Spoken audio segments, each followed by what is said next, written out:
Pronti?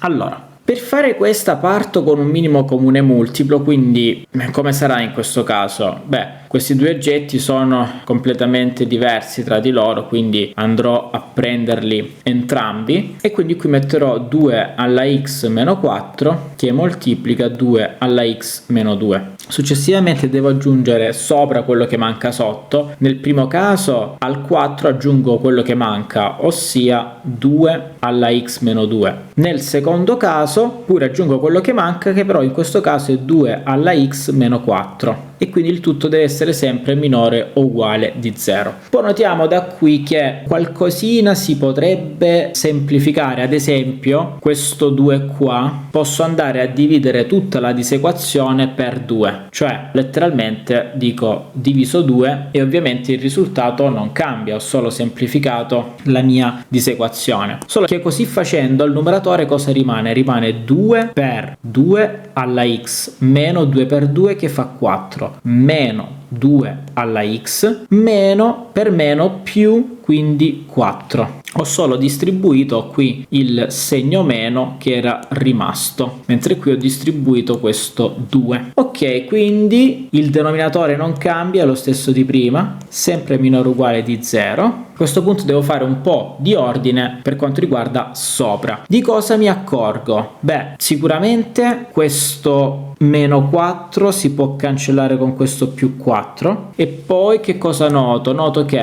qui ho 2 di questi oggetti, mentre qui ne voglio togliere uno, quindi praticamente al numeratore mi rimane soltanto 2 alla x e il tutto sempre diviso 2 alla x meno 4 che moltiplica 2 alla x meno 2. È sempre minore o uguale di 0. Arrivati a questo punto non ha più senso chiedersi quant'è il segno del numeratore, perché il numeratore è sempre positivo, quindi dico che questa disequazione è equivalente alla disequazione che è data solo dai denominatori e siccome stanno al denominatore devo considerare il maggiore strettamente di 0 eventualmente, quindi questa cosa è identica a dire 2 alla x meno 4 per 2 alla x meno 2 minore strettamente di 0. Quindi questa è la mia disequazione e dunque dovrò andare a studiare che cosa? Quando è che questi oggetti si annullano? Beh, è chiaro che questo oggetto si annulla se al posto di x io metto 1. Se mettessi 1